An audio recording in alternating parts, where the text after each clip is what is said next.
Welcome to Novara Live. I'm Helena, otherwise known as No Justice MTG. And as always, it's Thursday, it's Ladies' Night, and I'm joined tonight by Dalia Gebrial. Dalia, always a pleasure. Hi, Helena. How are you doing?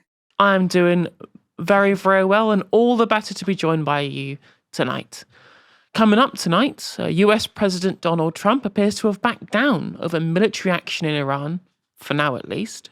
Robert Jenrick gets the sack and makes quite the announcement. 2 Palestine action-linked remand prisoners have ended their hunger strike. And will Keir Starmer run Palestine as well as he's run Britain as Grand Mufti? Who knows? As ever, if you'd like to support our work, you can sign up at novaramedia.com/support. And as always, make sure to let us know your comments in the YouTube chat. So far in 2026, politics has frequently gone from 0 to 100 in what seems like a heartbeat. But now it turns out it sometimes goes the other way too. After spending days making the public case for military intervention in Iran, US President Donald Trump appeared to have a sudden change of heart last night. Mr. President, Iran, you said that the killing has stopped. Who told you that the killings have stopped there? And if it's the Iranian regime? We have been informed by very important sources on the other side, and they've said the killing has stopped and the executions won't take place. There was supposed to be a lot of executions today, and that the executions won't take place. And we're going to find out. I mean, I'll find out after this. You'll find out. But we've been told on good authority, and I hope it's true. Who knows, right? Who knows? We've Crazy seen the body world. bags, so how do you trust No, them? you've seen that over the last few days, and they said people were shooting at them with guns, and they were shooting back, and it's one of those things. But they told me that there'll be no executions, and so I hope that's true. Does this mean military action is now off the table against Iran? Well, we're going to watch and see what the process is, but we were given a very good statement by people that are aware of what's going on. Now, that de-escalation came just hours after a confrontation appeared very close. By late afternoon yesterday, multiple outlets were reporting that a US military operation against Iran was imminent following the withdrawal of troops from an American military base in Qatar. Other outlets reported the British military withdrawing personnel from some of its bases in the region as well. Meanwhile, Israeli media reported that the military were on high alert for a response directed at the country over US escalation. Shortly after, Reuters reported this. A US official speaking on condition of anonymity said the United States was pulling some personnel from key bases in the region as a precaution given heightened regional tensions. All the signals are that a US attack is imminent, but that is also how this administration behaves to keep everyone on their toes. Unpredictability is part of the strategy, a Western military official told Reuters later on Wednesday. 2 European officials said US military intervention could come in the next 24 hours. An Israeli official also said it appeared Trump had decided to intervene, though the scope and timing remained unclear. The Iranians took those signs seriously too. Late last night, the country closed its airspace in anticipation of an attack, but with all but a few carriers directed to avoid flying over the country. Now, that increase in temperature followed a period in which Trump appeared to actively encourage Iranian protesters to risk their lives in exchange for his help, posting this on Truth Social on Tuesday. Iranian patriots, keep protesting, take over your institutions, save the names of the killers and the abusers. They will pay a big price. I have cancelled all the meetings with Iranian officials until the senseless killing of protesters stops. Help is on its way. Make Iran great again. President Donald J. Trump. At the same time, Reza Pahlavi, the US-based son of the deposed Shah of Iran, was making similar gestures, banking on Trump's promises. Civilians being murdered, massacred in a war that is waged against them by their own government. When the regime orders troops to fire on unarmed crowds, defenseless people, the only way they have a chance to have an equal playing field to overcome this regime is when they cannot neutralize this repressive force, some additional help is needed. I don't look this as an aggression to a country. I'm talking about helping a nation liberate itself by giving them assistance that cannot otherwise obtain on their own. That's why it's critical and empowering. But a message of strength says we are not going to stand for this and we will not turn our back on these people. What the president said was so energizing, and it caught like wildfire, and people are going back to the streets to continue the fight. You had a meeting with the peace envoy, Steve Witkoff, over the weekend. Is that correct? But I'm not going to discuss the people we are in touch with out of respect for the administration. These are sensitive moments. But what I can tell you is that what the president has said has been extremely energizing to the people. The Iranian people count on this president to follow through on his promise that he made. And this is something that will keep them hopeful that this time they're not going to be thrown under the bus as they have before. It's probably too soon to tell whether US military action is completely off the table, and Trump still hasn't ruled it out. But Trump was right to say that the protests appeared to be lessening, and have been since the weekend. The protests appeared to reach their peak last Thursday, which is when the Iranian government shut down the country's internet.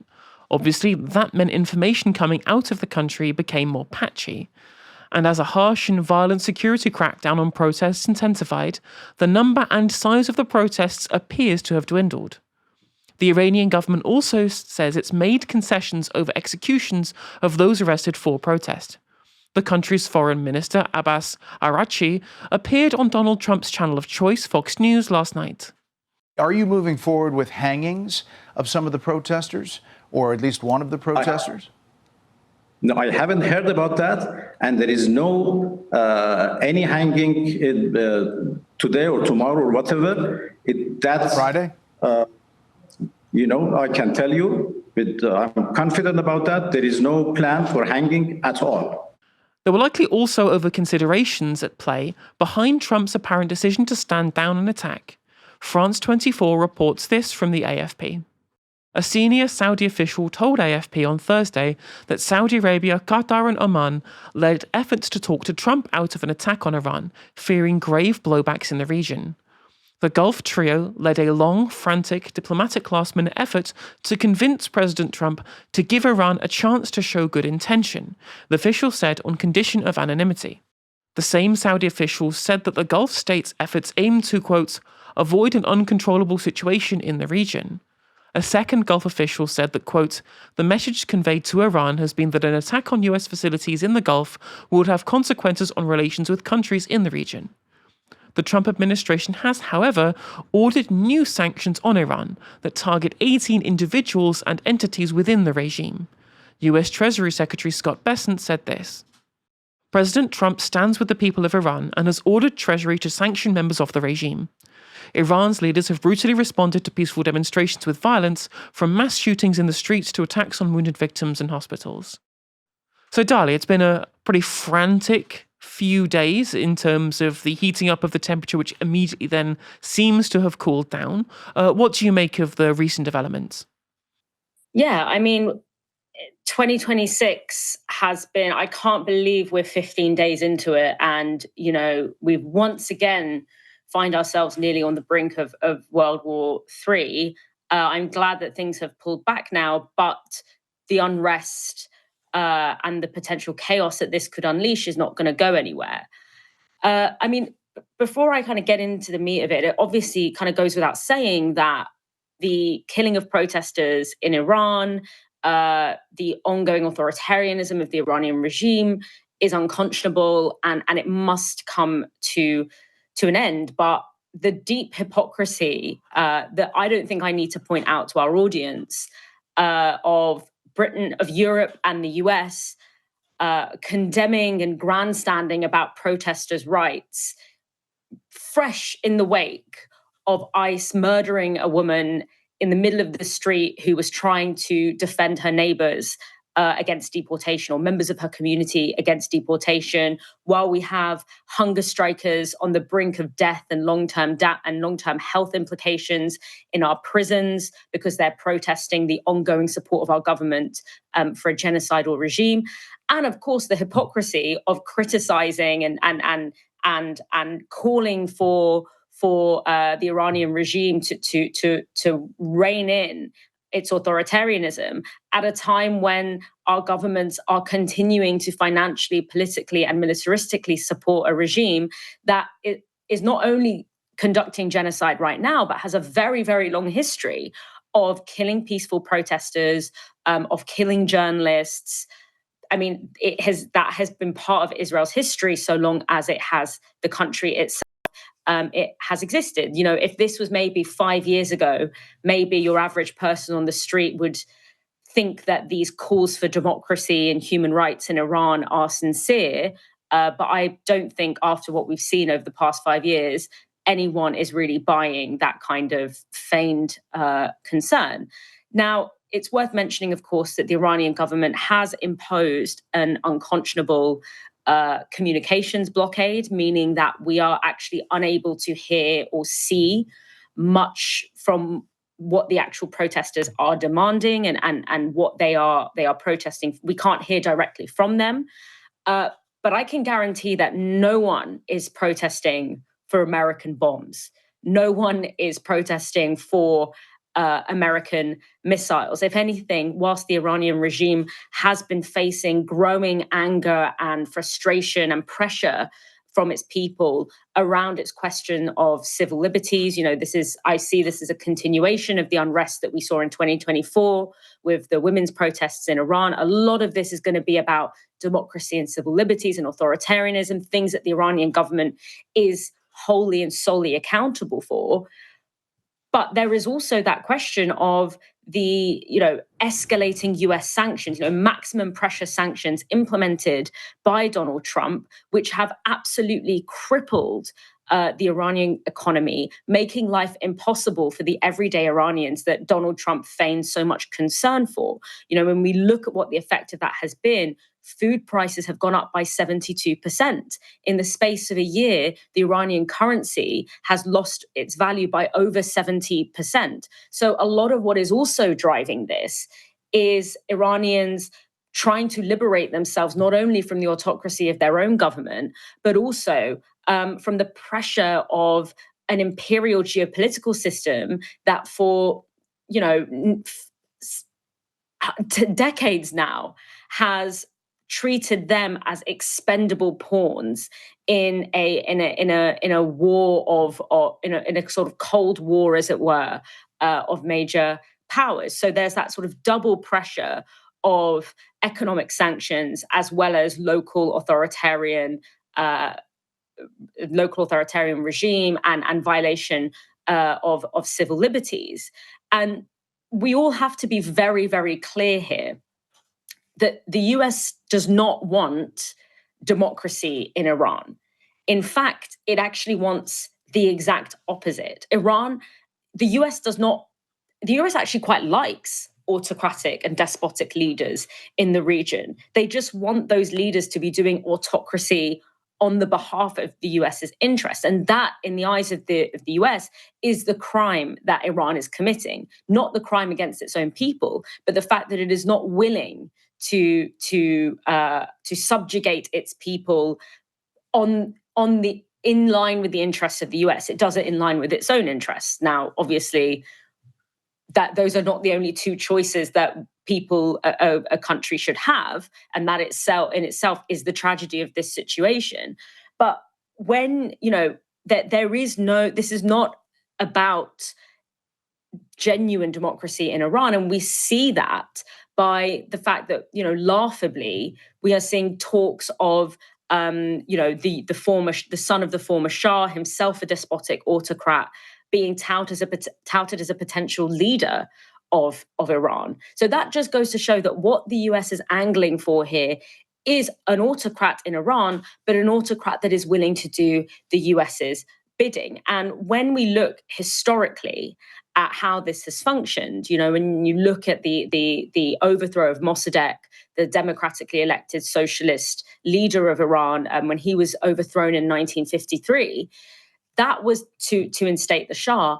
That was done in a way that, you had sort of internal uprisings within the country that were then supported and bolstered and resourced by the US because it aligned with their oil, and Europe because it aligned with the interests of oil companies. And they were able to do that because they had a kind of political presence on the ground. they don't have that political presence on the ground. So the only way that they can get regime change that they would like is not through the kind of local maneuvering that we typically see within neocolonialism, but is through brute external invasion and occupation.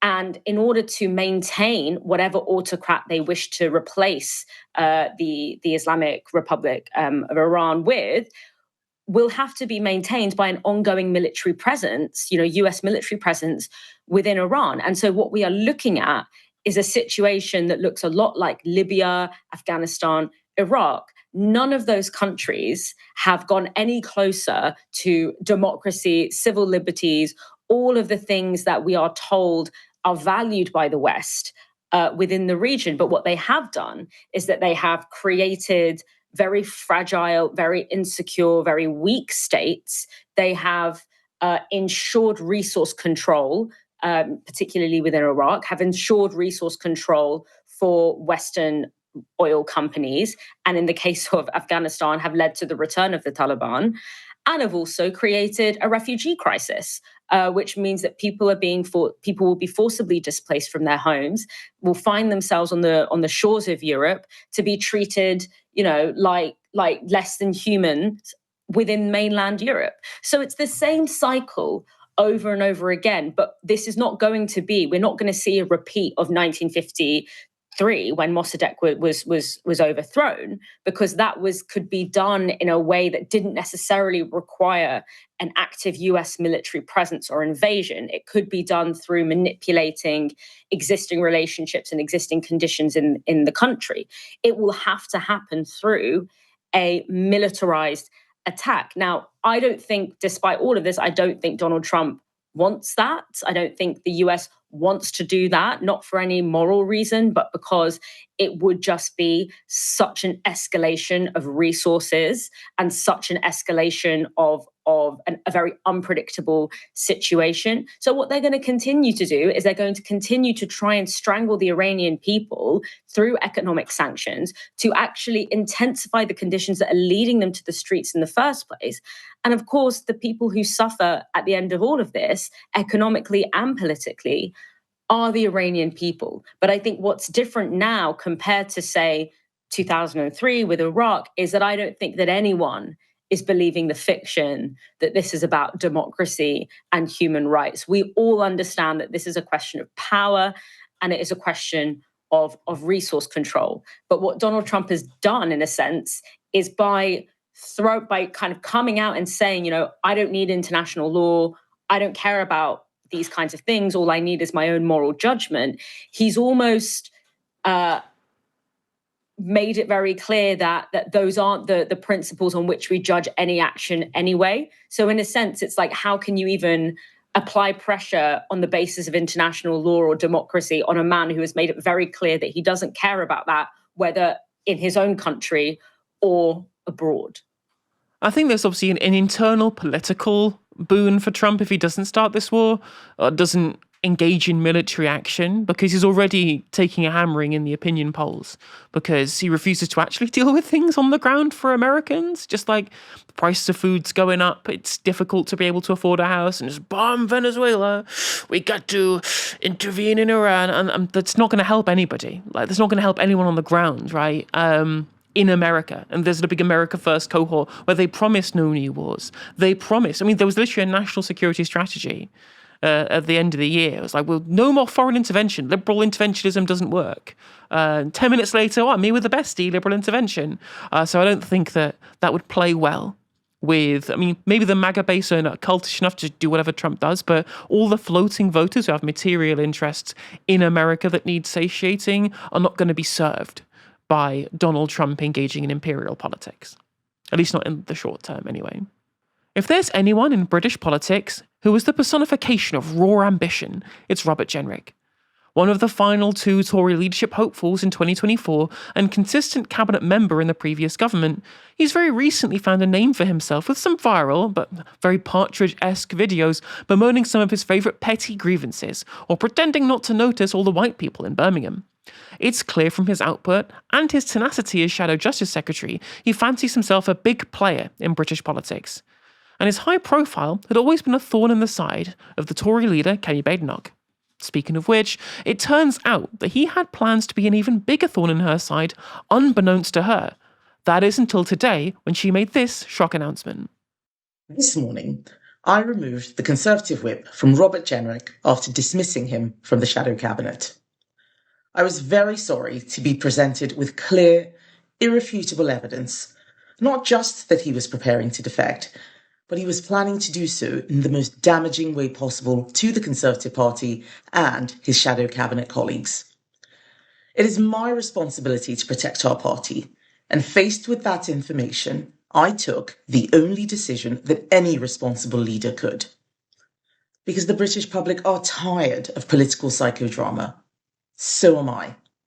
They saw too much of it in the last government, they're seeing too much of it in this government. I will not repeat those mistakes. When I was elected leader, I committed to doing politics differently. Disloyalty and dishonesty undermine trust in politics. They're also disrespectful to our party members, our councillors, MPs, and most of all, voters. You all deserve better. Don't know why she seemed to have filmed that on Zoom. Can the Conservative Party, with all their millions of pounds, not afford a decent camera and a ring light? But I digress. It turns out that honest Bob was not so honest after all, and he was tired of playing second fiddle to Badenoch, clinging to the shipwreck of the Conservative Party as the last glimpses of its hull disappeared beneath the waves of populist backlash to their failed 14 years in government. So how did she find out? The Times' political editor, Stephen Swinford, had the scoop. It sounds like Kemi Badenoch's team got hold of a copy of Robert Jenrick's resignation speech after it was left lying around. It was a near-final text. He cancelled a speaking engagement this weekend, and the thinking was that he was due to announce his defection in the next 24 hours. The Tories were also aware that he met Nigel Farage in December. One source said that the meeting took place in Parliament.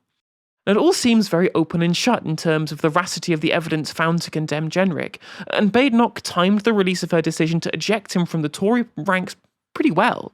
Nigel Farage was due today at 11 a.m. to give a press conference to announce the appointment of Tory defector Lord Malcolm Offord as Reform UK's leader in Scotland, only for Kemi to drop her political bombshell at 11:06, taking Jenrick and Farage off guard. This meant the Reform leader would have to answer a whole host of questions about the Jenrick revelations rather than discuss his prior announcement. Although in fairness, he took it all in his stride. Here's part of his response. Mr Farage, can I ask you, were you planning to unveil him as a new star sign-in to Reform this afternoon in London, because you were due in London later today? And is he welcome to join Reform now if the Tories don't want him? Well, it sounds to me like she's panicked, because, as you know, I am doing a press conference in London this afternoon at about 4:30. Obviously, we had the Nadeem Zahawi defection just the other day. We had the Offord defection been joining us. There have been others that have tried to join that we've said, no, we don't think it'll work. So she's aware that there is that move, and so I suspect she's panicked. I suspect she's added up 2 and 2 and made 5. I can confirm, hand on heart, honestly, look you in the eye, I was not going to be unveiling Robert Jenrick at 4:30 this afternoon. As I said to your BBC colleague a moment ago, is he one of many that I've talked to about what the future might look like? Absolutely. But, well, have I signed a deal with him? No. I assume he's plotting to defect to Reform. Well, it could be the Lib Dems, I don't know, Do you think he's a Lib Dem? No. Can you confirm you've been in talks with him? No, I confirmed that already a couple of times. Would you welcome I have him? been talking to lots of people. Do you know what? We will welcome anyone that comes to us from whatever party who is going to add to what we do. It doesn't just see us as perhaps a life raft to save a parliamentary career, but people who want to add to what we have to do, who share our values, who share our beliefs, but equally, you have to be honest about the sheer level of failures of 14 years of broken manifesto commitments. So do you know what? I'll give him a ring this afternoon. I mean... I'll give him a ring this afternoon. He's He ran for leadership. I might even buy him a pint, you never know. He's in the shadow cabinet. He was in the shadow cabinet. Yes. He'd be a big signing for you, wouldn't he? I mean, he was part of that Tory failure, but the one big tick against his name is that he did resign as immigration minister because of the failures of the government. So that would be a big tick in his direction. I will speak to him this afternoon and see what he wants to do. Well, that pint turned into something more concrete, as later on today, Jenrick confirmed it was all true and officially announced his defection. In what appears to be a hastily rearranged press conference, Jenrick took to the stage to elucidate his reasons for switching sides. Whilst this government is accelerating our decline, they didn't begin it. We've had 20 to 30 years of this. And why has it happened? Because the two main parties are rotten. They are no longer fit for purpose. They both broke Britain, and neither can fix it. It's a conclusion about the Conservative Party that has pained me to reach, because I've been a member of this party since I was 16 years old. I've served it for most of my adult life. I have countless good friends in the party, not least my own members in Newark. They are the most decent, patriotic people I know. And I respect, I cherish the party's contribution to our country. The party of Pitt and Peel, of Churchill and Thatcher. But our country is in a precarious, dangerous position. And my first loyalty, our first loyalty, must be to our country. Turning it around will require each and every one of us to speak the truth. And not just to speak it, but to act. What's the truth? Both Labour and the Conservatives broke Britain. Now, I find it quite interesting, thinking aloud about this one, right, insofar as the political impact of Robert Jenrick joining Reform, because there are a lot of different arguments on either side as to what this means for Reform UK moving forward, right? So you look at Robert Jenrick, someone who has experience in government, something that Reform UK and all of the different people who are involved in their political project, and indeed their elected MPs, have very little of in terms of serving in government, being cabinet members, be able to engage with the civil service, all the stuff that they will need, and they will need a lot of that experience if they do get into government, if they end up achieving office in 2029. Of course, still quite a way away, but that's something they're going to need. And also political and campaigning experience. Remember, up until the last election, Nigel Farage had never won a seat in Westminster. So having somebody with a proven track record of success in that regard would be something that Reform UK would cherish. And on top of that, Robert Jenrick has a large supporter base. He's got support from other kind of groups in the background, think tanks, etc. He has a loyal supporter base because of the virality of his videos. Like, I may find them cringe, but people have been engaging with him over his kind of broader discussion about the breakdown of the social contract, right? And so that support that they can peel off from internally within the Conservative Party and externally from the voter base will stand them in good stead. But on the other hand, when it comes to Robert Jenrick, right, Nigel Farage pointed out, he was the immigration minister. Sure, he resigned because of the failure to implement the Rwanda plan in full, I believe, right? But he was still there. I mean, Nigel Farage even talked about him specifically, saying that he was opening more asylum hotels at the time, trying to get more space to house asylum seekers at the time, right? He's somebody who is part and parcel of that same broken Britain that he derided from the Conservative Party.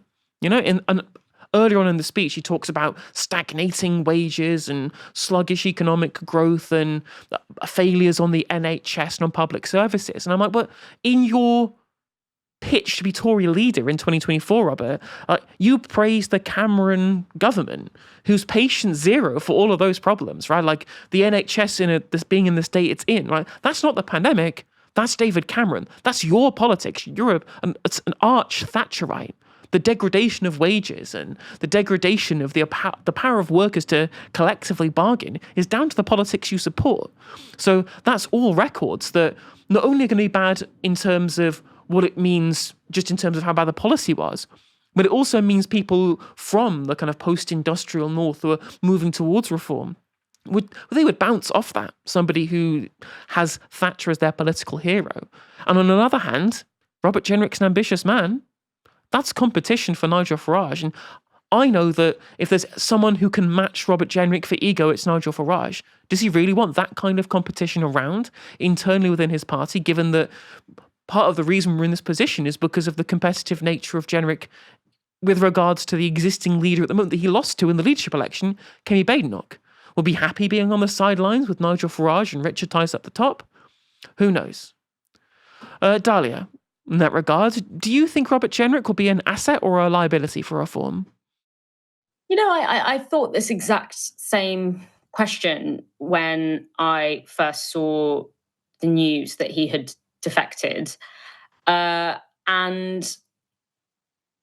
I mean, the sort of the slapstick comedy way in which Badenoch found out that he was planning on defecting by finding his resignation letter lying around doesn't exactly point to Jenrick and his team being these incredible political savants. I mean, it's laughable. It really is just like a clown car, quite frankly. And I do wonder, sort of touching on what you said, Helena, if what you're trying to do is position yourself as an anti-establishment, insurgent party, we're not doing politics as usual anymore, does it look good to be welcoming in the key figures of politics as usual? Does it look good to become the sort of rehabilitation center for scorned conservatives? I don't know. I'm not convinced of it. And obviously, but I'm not convinced to begin with that Reform are an anti-establishment party. Parties that are genuinely anti-establishment or against the status quo don't tend to be bankrolled by millionaires and billionaires. But if they've managed to get away with that, maybe they can get away with becoming a sort of dustbin of failed conservative politicians or conservative politicians who couldn't make their way up the Tory party. But at the same time, as you mentioned there, despite him running around, filming himself running around tube stations and like a jumped up schoolboy snitch, he has got, relative to a lot of other well-known politicians at the moment, his approval rating is something like 16%, which should be bad, but at the moment in the context is actually not that bad. And it's funny to me that someone who is an art Thatcherite, a proper Thatcherite, would be moaning about the decline of the social contract when Thatcher is the one who destroyed the social contract by basically saying that there is no such thing as society and governing on that principle. But I do think that overall this probably will be an asset for the Conservative Party, because Reform have already successfully and undeservedly marketed themselves as some kind of anti-establishment party, a party that kind of can be a protest vote, can absorb some populist dissent.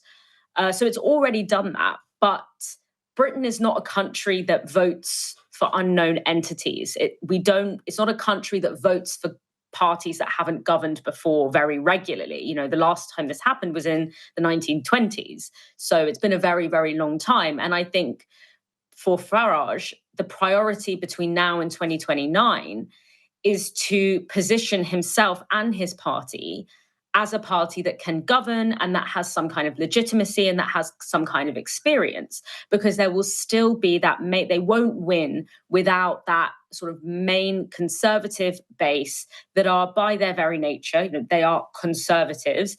They want to see people in charge who they are used to seeing in charge, and sort of cherry picking off certain conservative politicians can lend that kind of legitimacy. It's also why we see Farage increasingly trying to distance himself from the sort of Tommy Robinson organised street marches, because he is trying to cultivate an image of being a legitimate politician that could govern Britain, rather than someone who is associated with sort of protests and street movements. And so in perverted kind of way, despite Robert Jenrick and the politics that he has represented, the politics that he has built his career on, being one of the key reasons that we are in a populist moment, because it has failed so many people. There is a crude irony there that I do think that there's a perverted kind of credibility that Reform can get from welcoming these prominent Tories, because they sort of made their mark as the sort of anti-establishment party, so can sort of hoover up a lot of those votes, but also do have to win over the people who are maybe disaffected with the Conservatives, but don't want to see a significant break or value a sort of superficial sense of experience and, professionalism, I guess. So overall, as a balance, it probably is going to be quite beneficial for Reform. But I think any political context in which Robert Jenrick is seen as an asset is a pretty dire one. Have to agree. I saw an internal leak to the press from someone from Reform. The internal mood was pretty low because they were just, we didn't want to become Tories too. And I was like, well, you kind of were that already, to be fair. Now, this was obviously a political bombshell, and given the dysfunction on the right of politics, their political rivals saw an easy opportunity to stick the knife in. At first, here's Prime Minister Keir Starmer. The question is, why did it take so long? Jenrick's been making toxic comments to try and divide our country for months and months and months. And it's only now, when he's on the verge of defecting to Reform, that Badenoch gets round to sacking him. So that's weakness on her part. There's a bigger story here, because we're seeing a flood of Tory politicians, ex-politicians, politicians going across to Reform because they know that the Tory party is a sinking ship. Equally, from Reform's point of view, you've got Nigel Farage, who is welcoming these failed politicians into his ranks and building his party as a party of the politicians, Tory politicians, who let the country down so badly. Meanwhile, this Labour government is taking on Grok, which is doing disgusting images of women and children, taking them on and not tolerating what they're doing, because we're driven by our values. We're not going to be put off by big institutions, big companies. And today we've had figures out showing that waiting lists are down in England again, and that the economy is turning a corner with better growth. So whilst we're delivering for the country, they're self-obsessed, looking only at themselves. Now, he's not wrong here. Despite Badenoch's protestations that the Conservative Party are sick of the psychodrama, the right of politics seems to be in a constant state of turmoil. Not that things are looking particularly rosy for Labour, mind you, but part of Jenrick's media strategy has been about contention and trying to divide communities in this country. Surely this is a far greater sin than political disloyalty to a party that are responsible for 14 years of governmental failure. Maybe such comments would be taken more seriously, however, by someone who hasn't recently called us an island of strangers, perhaps. Similar sentiments were also shared by Green Party leader Zach Polanski. It wasn't the racism, it wasn't the rule breaking, it wasn't the corruption. No, Jenrick gets removed for plotting. Politics for too many leaders is just a game and not a moral one. It's why people are crying out for hope. The rule breaking that Zach is referring to is this story from 2020. Jenrick at the time was Housing Secretary, and he unlawfully approved a £1 billion housing development for Tory donor Richard Desmond to save him £40 million in community charges. As for the racism, we've already covered on Novara Media the whole saga of Jenrick decrying the lack of white faces in Handsworth, in Birmingham that is. And on top of this, he's been consistently incendiary about minority communities in the country, especially with regards to Muslims. But of course, in politics, there's no room for integrity or moral fibre. It's a cutthroat game, and Jenrick's divisive politics is a key part of his political strategy. Although it remains to be seen whether his current strategy has the legs to meet his extremely high ambitions, it's also less clear as to whether or not his loyalty may be misplaced. On current trajectory, it does look as though Reform UK have hit their peak after a very successful 2025, and some levels of support are slowly drifting back to the Conservatives. It could be the case that both naked ambition and a dearth of party loyalty could yet be a costly mistake for Jenrick betting the house on Reform so soon. But nevertheless, Dalia, what does it say about our politics that open racism and corruption are tolerated, And the only real cardinal sin for politicians is just disloyalty. I mean, there's a very good reason for that.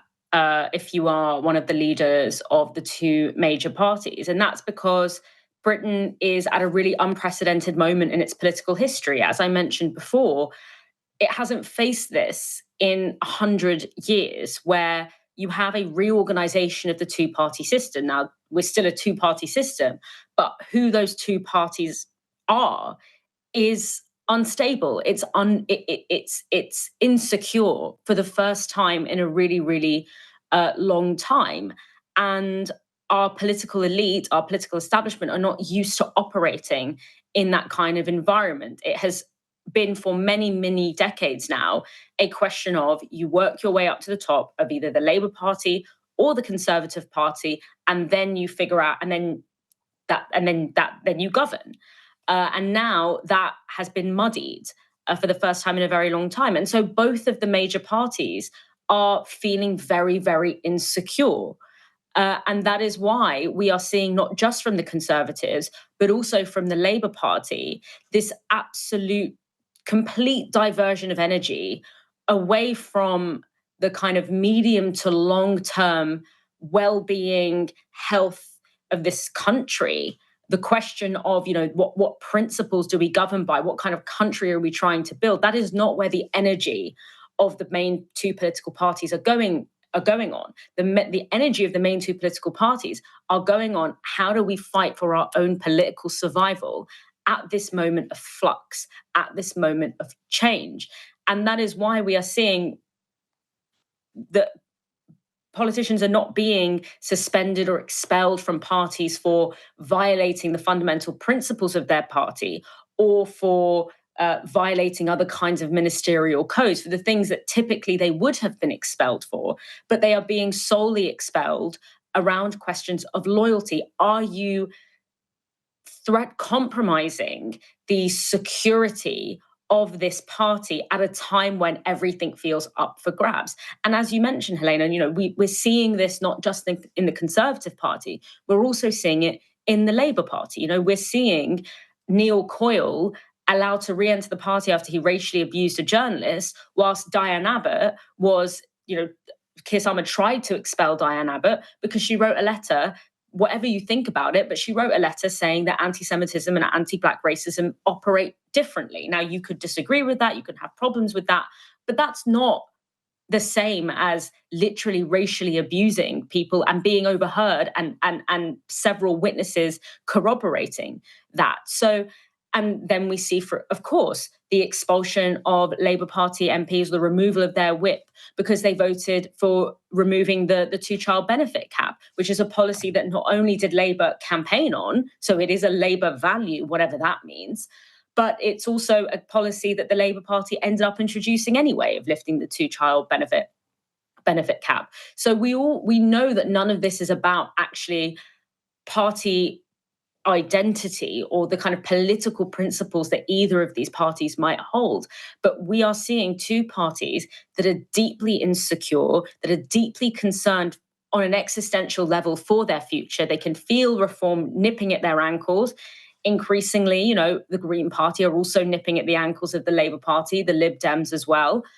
And they're worried for their future. And so what's happening, not only is this introducing a really unsettling authoritarian streak within our political culture, but it also means that the people in government are not fighting about what is the best for the country, what policies do we need to introduce for the country, what's Britain going to look like in 5, 10, 15 years, how do we meet the structural problems in our economy, in our social contract, in our political system. But they are spending all of their time looking over their shoulder, paranoid that if the people in charge lose control of the party, who knows where the chips might fall. And that is why, despite the fact that we are in a moment, it feels like we're in a moment of quite considerable political transition, but there is a class of politicians, of political elites who have been born and bred in a particular and raised according to a particular system,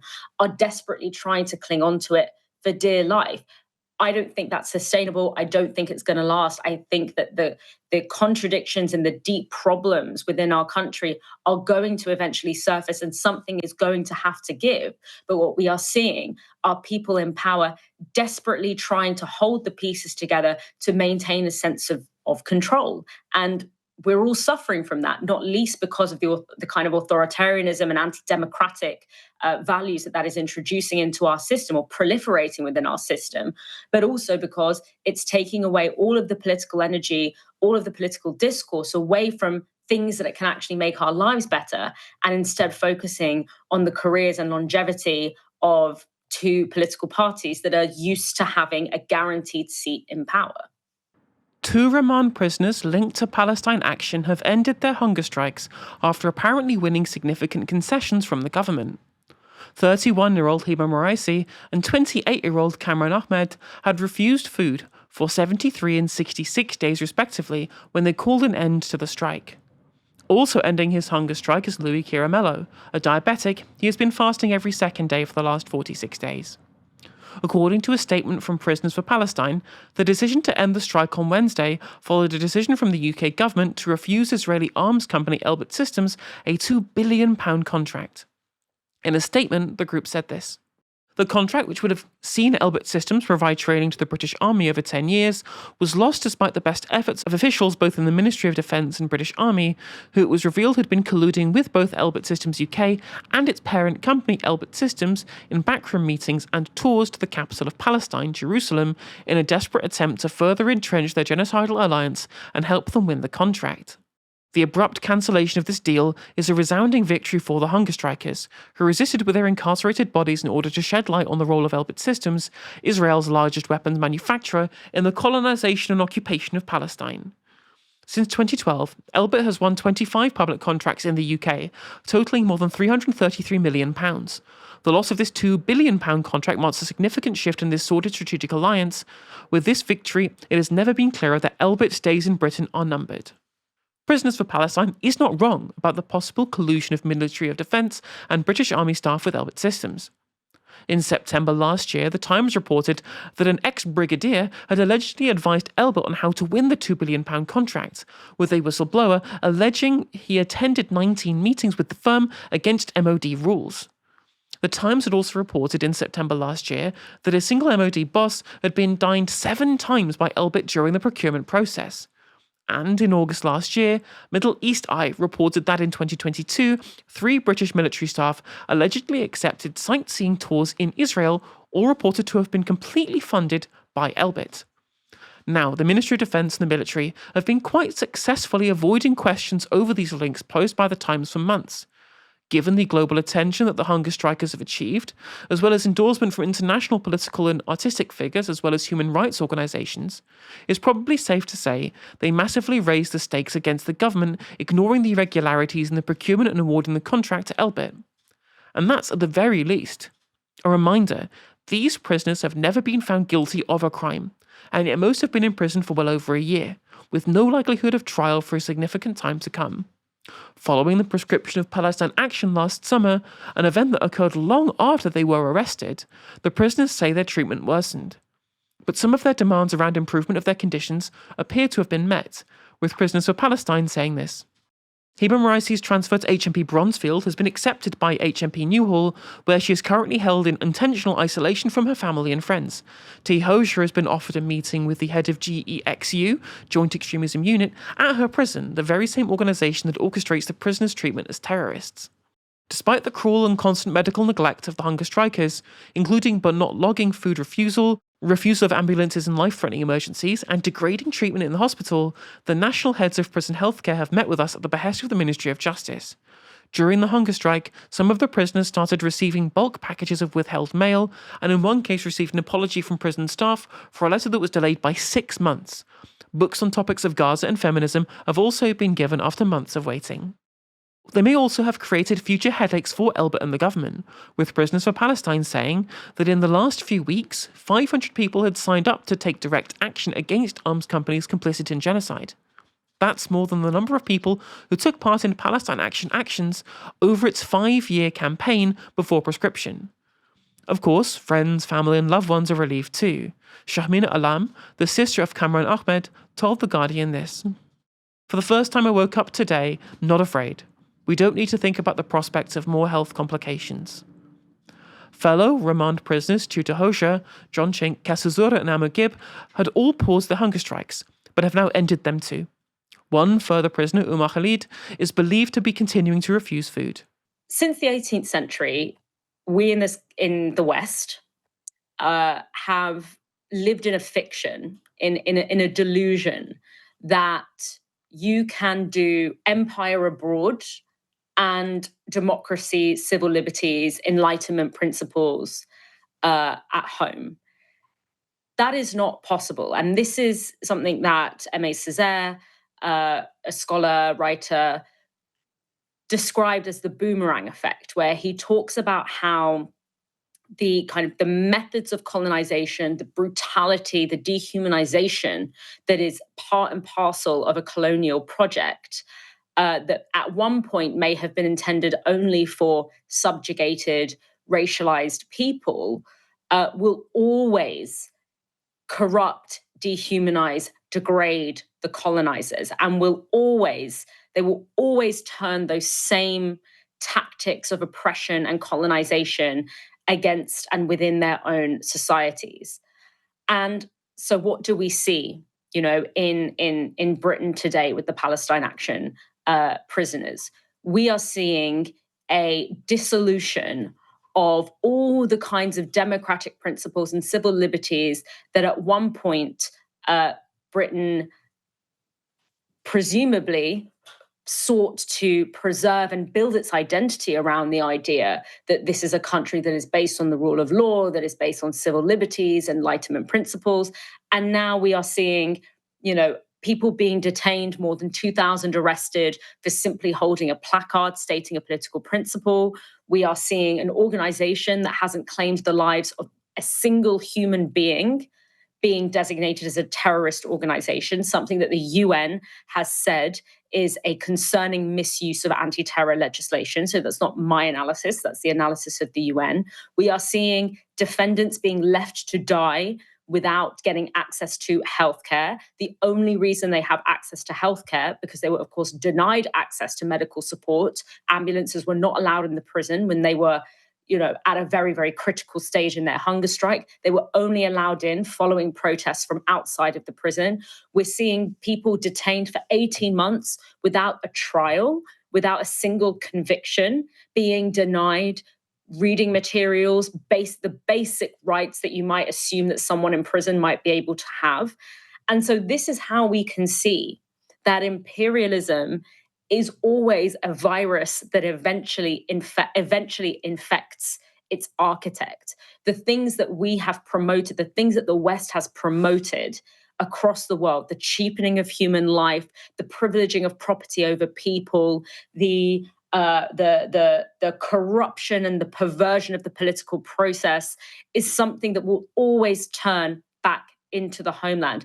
And that's what we are seeing, because these kinds of tactics are not going to end with the Palestine Action prisoners, but it is ushering in an era of, I would argue, authoritarianism within this country that is being done in the defense of a colonial project abroad.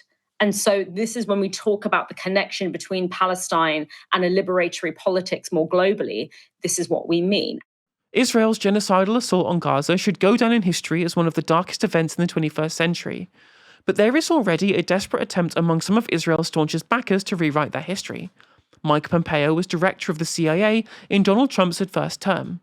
The next generation of young people won't remember October 7th in the same way. That's true in Israel and in America and broadly in the world. And we need to make sure two things. One, it's not that we don't forget. We need to make sure that the story is told properly so that when the history books write this, they don't write about the victims of Gaza, right? They can't, the history. And I should be a little more precise. There were victims in Gaza, right? It's true. There are civilian casualties in every war that's ever been fought. But the victims were the people of the nation state of Israel.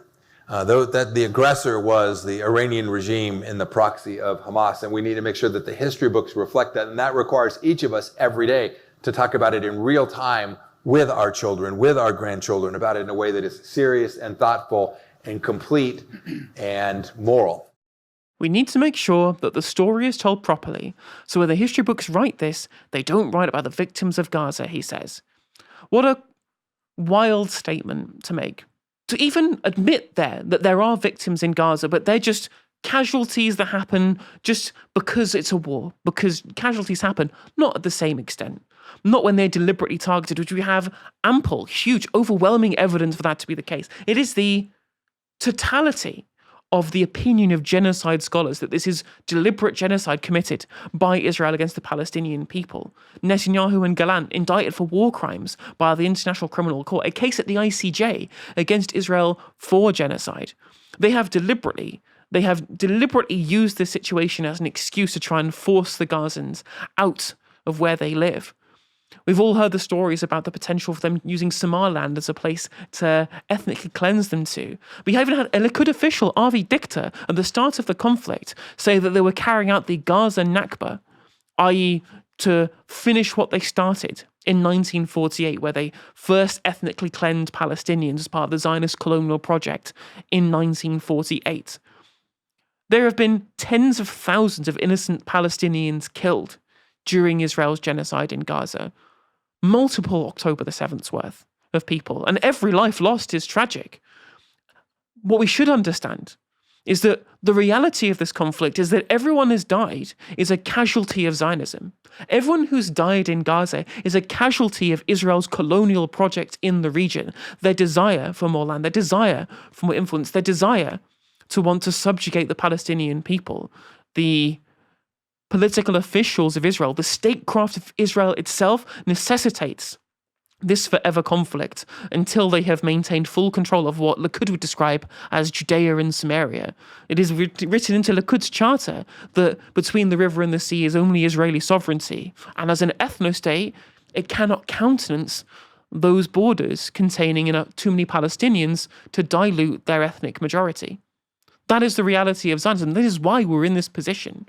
It was nothing to do, broadly, with this idea of wanting to fully defeat Hamas. And that's why so many civilians have died. It's why they deliberately ensured that they could manufacture a humanitarian catastrophe by controlling the food in and out of Gaza. Why else would they have done it, given we know that there was precious little evidence to suggest all of the lies about Hamas stealing food, for example, when you look at the work of people in the region who've been able to counteract those claims. These were the true victims who were sadistically attacked by the IDF, directed by people to shoot them with no regard for the lives of who they were. So all of us, we've seen the images on our phones. It will be burnt into my retinas for the rest of my days on this earth. All of the Gazans I've seen killed by the IDF. Those are the victims that will be written into the history books. And it will be another instance of what happens when you allow colonialism to expand with no checks, with no resistance to that occupation, that colonialism. As for the people left in Gaza, their future seems uncertain too. It was previously announced by the Trump administration that as part of a peace deal brokered by envoy Steve Witkoff between Israel and Hamas, there would be a so-called peace board tasked with overseeing the preliminary phase of Gaza's reconstruction. We had previously reported on Novara Live that former British Prime Minister and destroyer of the Middle East, Tony Blair, had been considered for the role by Donald Trump and his advisor Jared Kushner, and was backed to do so by the Palestinian Authority. However, this idea was quietly junked after fierce opposition from both Hamas and other Middle Eastern leaders over his involvement in the Iraq War. But where there's an interference in Arab affairs, a British Prime Minister isn't that far away, and this time it's a little closer to home. It was reported this week that the now formally titled National Committee for the Administration of Gaza is set to include sitting British Prime Minister Keir Starmer as one of its members, a man who only 2 years ago famously endorsed Israel's committing war crimes against the people who live in the enclave live on LBC. Israeli Prime Minister Benjamin Netanyahu was quick to pour water over the committee, stating it is only a declarative move, and that Israel's goals of Hamas disarmament and the return of the remains of the final captive remain paramount, and there will still be IDF soldiers in Gaza. Dalia, it seems like it doesn't matter whether it's choosing the story, choosing what the history looks like, or indeed choosing their own governance. The Palestinians never get to decide for themselves, do they? We spoke about this last week in the context of Latin America, Venezuela more specifically. Sovereignty in the Middle East is structurally impossible within our current global order. It's not a matter of the decisions or the policies of individual governments. It goes far deeper than that, because much like Latin America, the Middle East is a geopolitically essential node of the global economy. You simply cannot be a dominant global economic player if you do not dominate the Middle East and Latin America, in a sense. Because firstly, where they are located geographically, Latin America is on the doorstep of the US. The Middle East and North Africa is the interface, the connective tissue between Asia, Africa, and Europe. These are both places whose trade routes are absolutely essential to the smooth functioning of global capitalism. We have tons of resources, oil, minerals in these regions, and also it's an important source of labor. So these kind of hotspots that we describe as being underdeveloped, or we describe as being, conflict prone, these are places that are structurally unable to achieve their own sovereignty, to decide their own fate.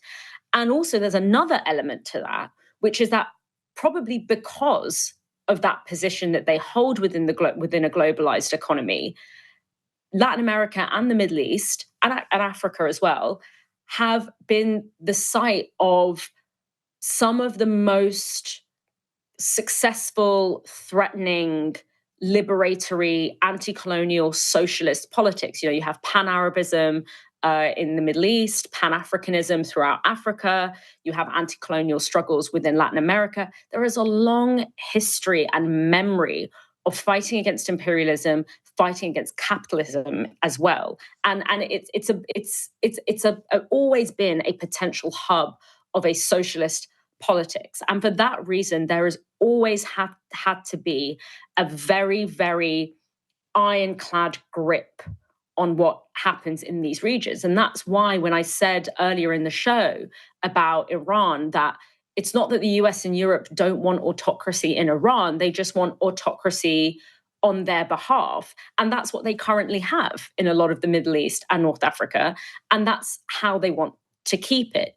And when you look at the role that Israel plays in that, why is the West so invested in Israel? Why is the West why Western politicians willing to risk their entire careers over support for Israel? Why are we willing to pour in millions and billions of pounds into the Israeli state when people in this country can't find somewhere to live? Like, what is it?